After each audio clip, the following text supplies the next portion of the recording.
google.com/real-life-lore and get a free audiobook Guys, plus 2 free I don't watch it. We watch a lot of CS shit. What if every action that you We watch a lot of it, dude. Like a crazy amount.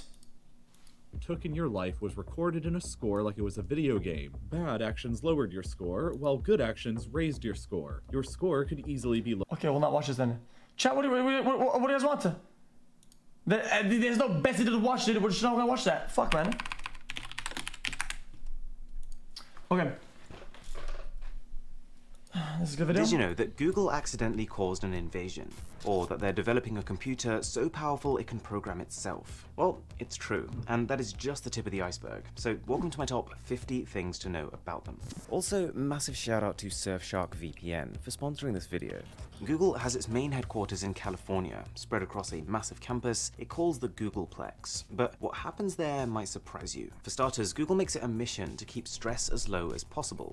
They've installed high-tech energy pods, which use NASA science to help people achieve brief but effective naps during the day. And probably my favorite thing, slides, right out of a playground to get from upper floors to lower floors. It's a weird touch, for sure, but I could see how it gives people little moments of stress relief. And it's not just about stress. Google's campus is partly built like a playground to stimulate creativity. One example of this in action is, you know that Dino Run game that pops up on Google when you have no internet? Well, that was in part inspired by the massive T-Rex dinosaur statue they have there. Funny story, as well as the whole creativity element, that statue was bought to remind the workers at Google to make sure that Google doesn't go extinct, like the dinosaurs did. They even refute convention when it comes to naming their employees. If you're a mature Google worker, you're a Googler. If you're a new intake, you're a Noogler. If you've left the company, you're like an X, therefore a Xoogler. And if you've got a pet, it's a Doogler.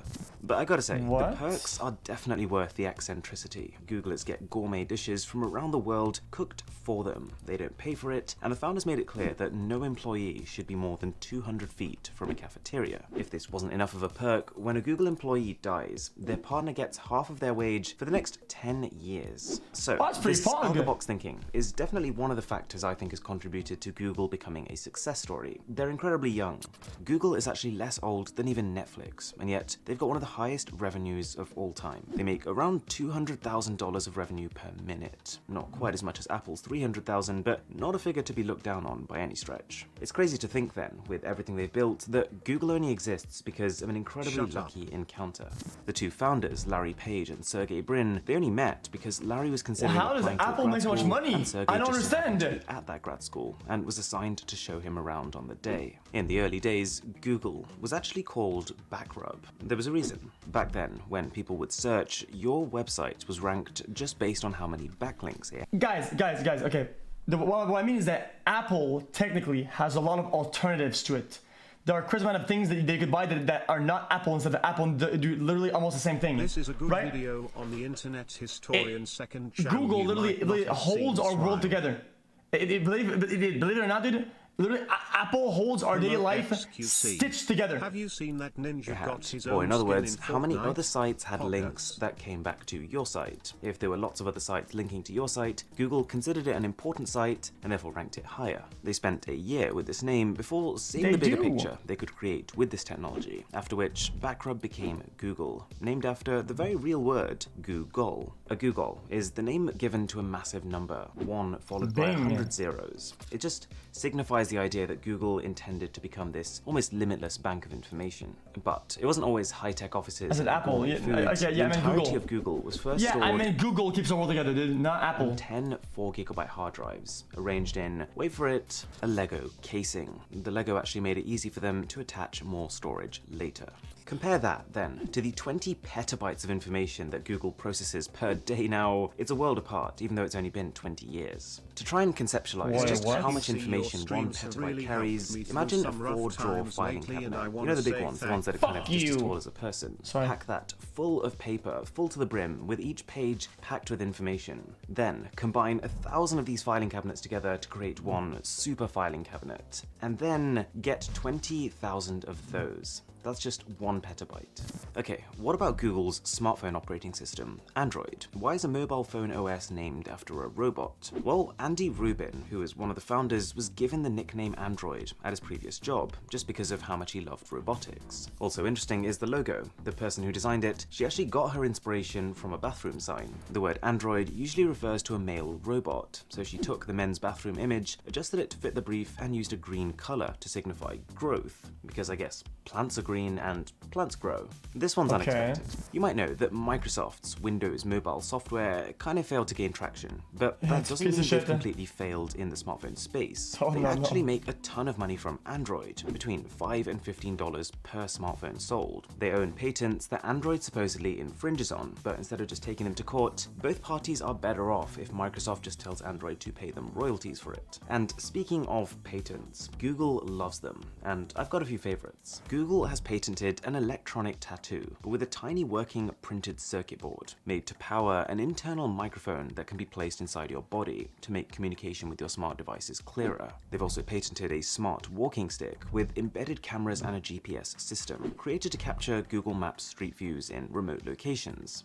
The idea was to hand these out to employees to go walking with, and when they do that, every time their stick would touch the ground, the camera on top would take a photo, and the GPS module would associate that with specific That's pretty coordinates. smart. They have even tried to patent the hand heart gesture, and it has got nothing to do with showing someone your feelings about them. When they were investing heavily in their Google Glass project, glasses that could see the world with augmented reality, they wanted a hand gesture that people could make in front of their glasses to tell the glasses to take a photo of whatever you were seeing. Also related to this, you probably know, Google makes a lot of their money from advertising, and the best way to maximize this revenue is to make sure that the ads you're sending are well matched to the consumers seeing those ads. No shit. If you, as a viewer, like an ad you see, it's a win-win situation. You're discovering a new product you'll find useful, and the company selling it potentially gets a new sale. So, in order to best match these ads with the customers, Google wants to know as much information about you as possible, and they've made it clear that they've wanted to go further. They actually applied for a patent to equip smartphones with sensors that could detect environmental conditions like light and temperature to further personalized ads based on this. So for example, they could know if you're sitting in the baking hot sun, and then they could send you a personalized advert for a local ice cream van.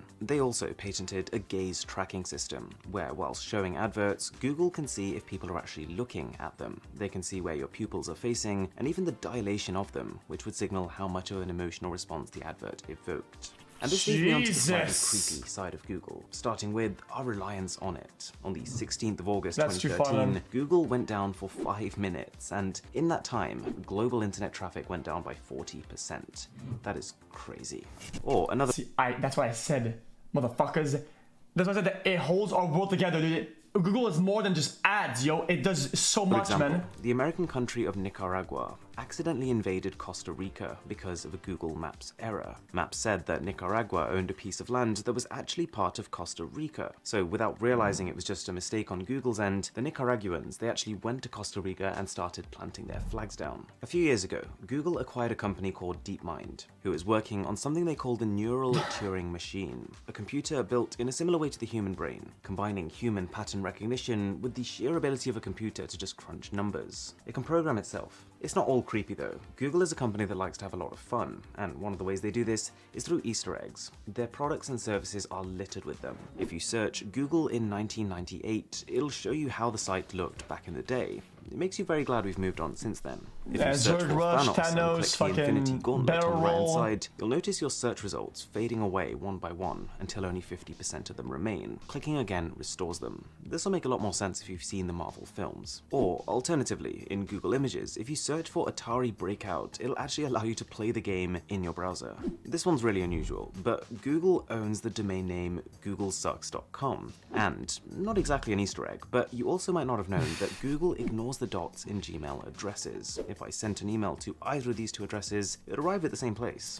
What about Google Maps then? Well, on one hand, over the years it's become a more and more impressive tool. You can now use it to virtually visit everything from the base camp of Mount Everest Apple Maps to the Great disaster? Barrier Reef off the coast of Australia. But it is also one of Google's favorite applications to mess whatever the around fuck it was. with. For example, if you ask for directions in certain parts of Scotland, it used to list the Loch Ness Monster as a travel option. Now, I've talked a lot about Google's quirky, jokey approach to a lot of things. It sometimes works really well for them, but it also sometimes backfires. On April 1st, 2004, Google announced Gmail, which was kind of crazy. It offered people a free gigabyte of online storage. That's crazy. Compared to the 2 megabytes that Hotmail did at the time. But the problem was, because they'd been running April Fool's pranks on this exact day every year, people thought Gmail was a joke. Another example, probably worse, was on April 1st, 2007. Google sent an email out to employees that a python had escaped and was loose in the facility. They were not joking. And there have been other fails. You might remember something called Project Tango. Around 2014, Google sensed the dawn of augmented reality, and they tried to build a system for phones to use it. The problem was that it was almost too ahead of its time. It required manufacturers to equip their phones with way too many sensors for a benefit that at the time barely extended beyond a novelty. The project was canned, and later converted to what a lot of Android phones use now, something called ARCore. There was also Google Helpouts, which I honestly think had potential. It was a little bit like Fiverr, if you've ever heard of that. People who need help with something, they'd log on and they could talk to an expert who would try and solve their problem and pay them for their time. So if I fancied myself as a bit of a Wi-Fi expert, I could sign up as an expert and people could pay me to fix their Wi-Fi problems. One thing that Google does do really well though, is they're consistently trying to minimize their environmental impact. As of now, Google runs on 100% renewable energy. Every bit of energy that's used in their offices and their data centers, that comes from renewable sources. They also, instead of using traditional machinery, rent 200 goats to mow the lawns of their Googleplex headquarters. They encourage workers to ride bikes around the campus, and it's one of the few places in the world where none of these bikes are actually locked to anything. You just pick up the nearest one you find, ride it to the building you want to go to, and leave it there for the next person. I'm not completely sure if you want, you go pet the goats. They apparently lose up to 250 bikes per week because of their liberal approach. Now, just before my favorite Google nuggets, what about their logo? Well, it's changed a fair bit since launch. Their first iteration, in my honest opinion, is pretty highness looking, but they quickly swapped it out for a more modern approach. I do like the concept of having mostly primary colors, red, green, and blue, with the addition of yellow to show that Google doesn't just follow the rules, it changes them. You also might not have realized that for some time now, the E in the Google logo has been slightly rotated, again, just to show that they like to be unconventional. Oh yeah, and the company's motto, literally until a few years ago, was just don't be evil, which they then swapped out to probably a safer move, do the right thing. And finally, my top 5 miscellaneous Google facts. When they were just starting, the 2 co-founders, they rented a garage from a woman to work in. Pretty standard beginning for a big tech firm. We've heard it all before. But, as it turned out, this woman was Susan Wojcicki, who would actually end up becoming the CEO of YouTube. Google helps to fund Calico, a biotech company built to try and fight death itself. You might already know that Google is owned by a company called Alphabet. The funny thing about them though is that when they found out that alphabet.com was already taken, they decided to go for a URL of abc.xyz. That's awesome. One of the company's lifelong missions from very early on was to scan every book in existence, turning fading paper into an everlasting online record of everything ever written. It's quite a nice idea, but they ran into a bit of a problem trying to do it. To start with, it was running well. Literally truck after truck of books would arrive at Google's head offices, they would scan them and then return them to libraries. But about 25 million books in, authors and publishers started turning around and being like, what are you doing? Whilst Google thought their scanning was harmless and considered fair use for the purposes of education, the writers thought otherwise. Google's records, they were never destroyed, just banned. So somewhere in the vaults of Google are 25 million books that no one is allowed to read. And finally, I find this one pretty funny. There was a point when Google offered to sell their company to Yahoo for just $1 million. Yahoo said no, and now Google is worth about 300,000 times that much. Surfshark VPN is pretty crazy value. Take a listen to this. Nah, dude, I get fucking DDoS by fucking tutorial kids about playing GTA and buying a fucking stupid fucking product. You pay but we're young the video, so we'll watch the ad. That gives ad. you unlimited simultaneous connections. You probably already know that VPNs can keep your browsing secure, especially in public places, and also help to get around internet censorship in certain regions like China. But Surfshark does a lot more than that. As well as being able to connect to single locations, it allows you to multi-hop or include ads. Link in the description, and you can use the code BOSS to get an 83% discount and an extra month for free. Thanks a lot for watching, guys, and I will catch you in... I'll make sure to do that.